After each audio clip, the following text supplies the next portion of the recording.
For the final conversation, the biggest show, in my view, I'll be corrected, which has been on a majority of our television long before the internet.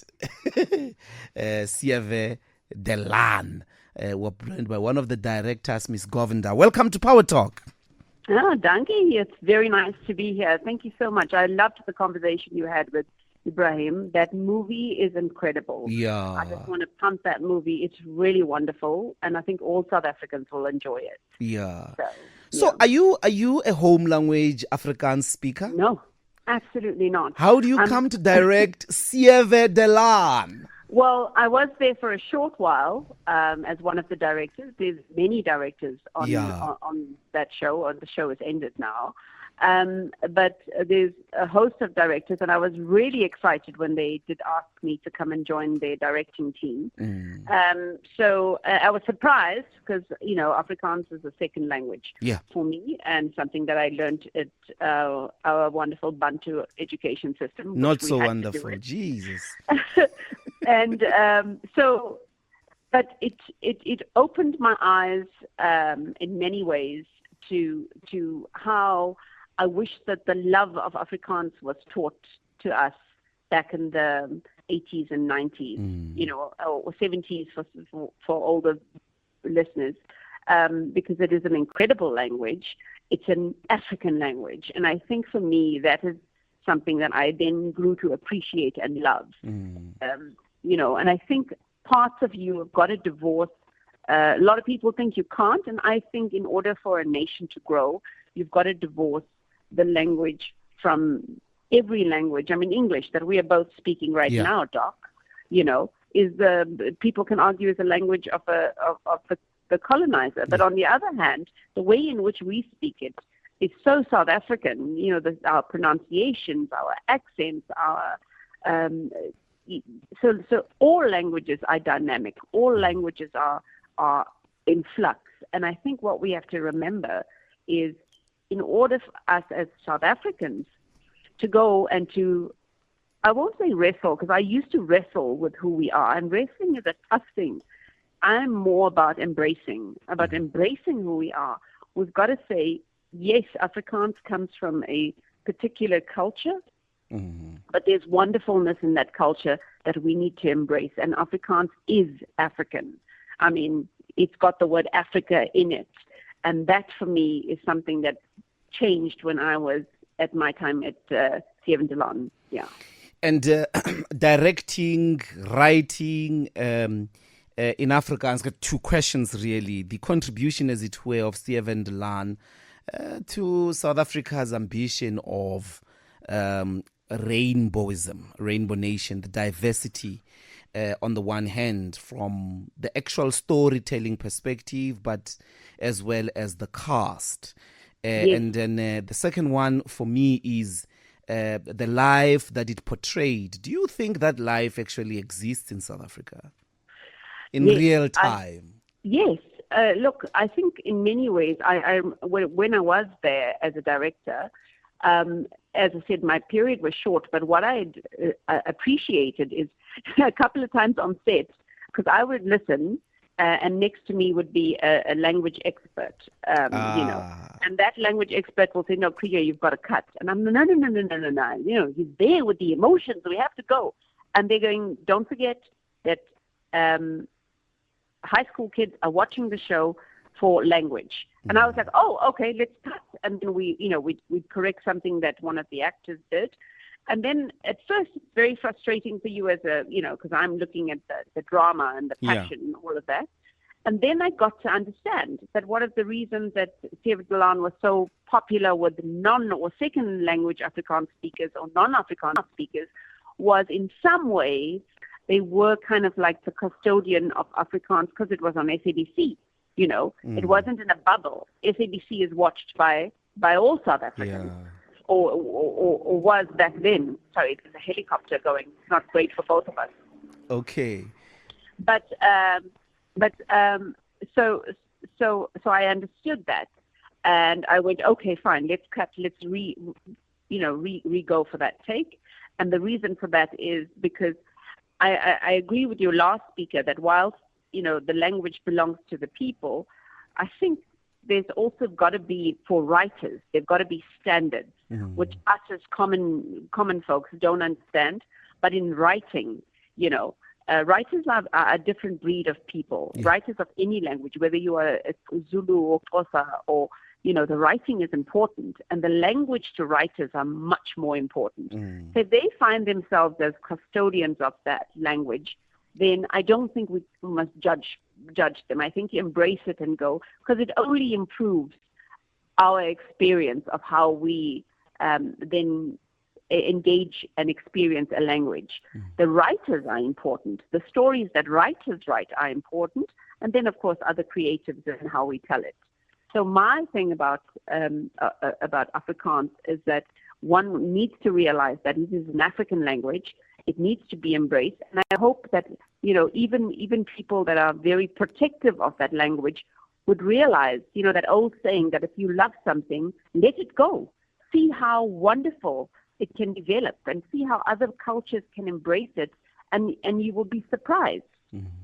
But at the same time, I do understand people going, well, there's standards. Yes, standards are for writers.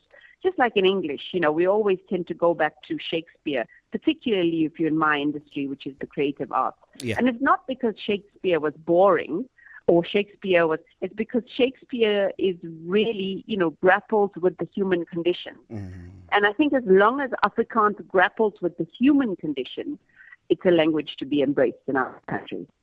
And that is really what is the content or the spark of universality in any experience, is that it can be shared from across the world. It can be shared by anybody on the condition that it actually does, as you say, deal with the human condition. But my final question is the assessment of television in as far as Afrikaans is concerned. You would have heard, and this is really my interest personally, is the wrestling of the language in the interest of 60% of its speakers which are not white.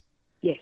And for it to be understood and embraced and celebrated, even from that perspective, as a language that majority of the language speakers of this language in our country, as a home language, are not actually the Boers or the descendants of the Boers that constituted administrative massacres and divided the country, killed, tortured, and all of that, and actually tried to mobilize apartheid, either to impose it, but also as a language of supremacy. But when you assess television at the moment, from a point of view of sort of the historically excluded Afrikaans speakers, how many of the stories that are like Berkat are there? And that doesn't necessarily speak to the sort of, a sense of Afrikanerdom or anything like that. That is our current situation right now, where our government has got to go make space for it. Don't box television and entertainment into everything needs to sit on CakeNet. I'm really disappointed that everything Afrikaans is sitting on CakeNet, because now you're saying there's a silo of entertainment only for these people, and who are these people? They are us, So I feel that the platform needs to be broadened. And as you said, you spoke about Afrikaans, and those stories, I won't say trust me, writers, producers, and directors have got those stories.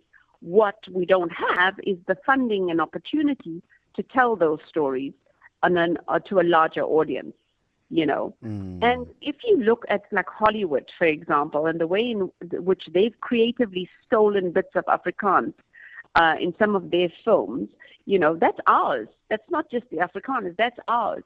So I think we can't be tight-fisted about any language in South Africa. A tight fist is a violent fist. An open hand is what we need to say, here, take the language, run with it. But run with it means also giving people and creatives and producers and directors that speak various forms of Afrikaans, giving them the funding and the opportunity to put their work out there. Doc, it is so difficult to get work that is sort of on the peripheral done. It is very easy to get mainstream on all, even Zulu. It is so different to get the stories from the outside told because of funding. Yeah. So that's my final remark on it, is that, and there's the other part of me that wants to say, I was really disappointed that my children had the choice of Afrikaans and Zulu at school. English is the one language, and then Afrikaans and Zulu. So obviously, as a South African, I've asked my children to take Zulu because they need to speak Zulu. You can't live here and not, right? But the other part is, why not offer those languages not as a one or the other? Why not offer it as you've got to take at least 3 languages? And give South Africans that chance. We're still very much in that dividing mindset when really we are no longer citizens of just this country, but we are citizens of the world in which technology and AI, if we don't catch up and stop having our little fights here on, our language and your language, if we don't catch up, we're going to get left behind. So, yeah. The legacy of Laan outside of Cakenet, but I mean, in a way, what would you say is the next Laan on the SABC? As a second part of the question, the first one really is, what do you think has been its cultural impact to the language of Afrikaans? So it's a soap, and I've worked on many soaps. I've been on Isidingo was where I started, and The River has been where I head directed, and those sort of. So I've been on many soaps. The legacy and the importance of soaps in South Africa is that they're very powerful. Soaps and telenovelas in South Africa is kind of like a daily place that South Africans go to, And those of us that work in it and work in telenovelas will tell you it's a daily place. So that dailiness of interacting with a soap, and since we're talking about Afrikaans, something like Laan is to bring to the fore the struggles of ordinary South Africans, and I think they do that really well, And I think Laan having expanded their cast to the likes of KB and all of that is so important for South Africa. It's a pity that that it came to an end, and I'm hoping that SABC and other very, very broad platforms would understand that this is not. We should shift from going, this is political, and that there's enough space, there's enough platforms, there's streaming services, and if the SABC doesn't do it, trust me, the way in which people are consuming television and visuals, the visuals, you guys are very, very blessed that you still have the audio happening on radio, but the visuals is they're doing it through their cell phone, and they're doing it through streamers, and they're doing it to like 5-minute content created by youngins. And so I think that everything is shifting very fast. And so that if you don't embrace as a big organization the possibility of what this country is offering, you're gonna become a dinosaur. And you really, really, really need to understand that people have alternative platforms nowadays to consume content. And the cell phone and your sort of TikToks and Instagram reels and all of that is becoming the new platform. So whether you like it or not, even as creators, Doc, even as creators, we don't have to go and get the $1 million budget. We can shoot stuff cheaper and put it out quicker on social media platforms, and that is changing the way in which people consume and people produce content, whether it's Afrikaans or any other language. Okay. Krijay Govender, once director of the now extinct Laan. But thanks very much. Thank you so much for joining us, and all the best with the rest of your film endeavors. Thank you so much. Thank you. And thank you for this incredible show. I mean, you really do go into difficult questions, and one needs to praise and applaud you for what you're doing. You know, it's very great humbling. conversation. You're very kind. Thank you. Thank you deeply. Okay. Cheers. Cheers. Okay. Miss Govender there, Bantwana Benkosi. Here we have spoken about Afrikaans, its history, its origins, its life today in our country. And three important things I think we must take from this conversation. Number one is that without some of the indigenous and languages, without the languages of the Khoi, without the languages of some people who came as indentured labor, speaking Arabic, speaking Malay in the Cape, there would have not been Afrikaans. Secondly, majority of Afrikaans speakers are not Afrikaners. Majority of Afrikaans speakers are actually black people who speak Afrikaans as a home language, who have to learn in Afrikaans. And when we think and celebrate Afrikaans, we've got to think about the ways in which their stories, their heritages, get to be also centered in the ways in which we think about Afrikaans, in the ways we imagine Afrikaans. Afrikaans is a language of the rest of everyone else, not just white people, but also to try and make it a language that is ordinary, not a language of oppression. Of course, to say Afrikaans, and this is the last part, this is my part, to say Afrikaans is not to say distem. Very important.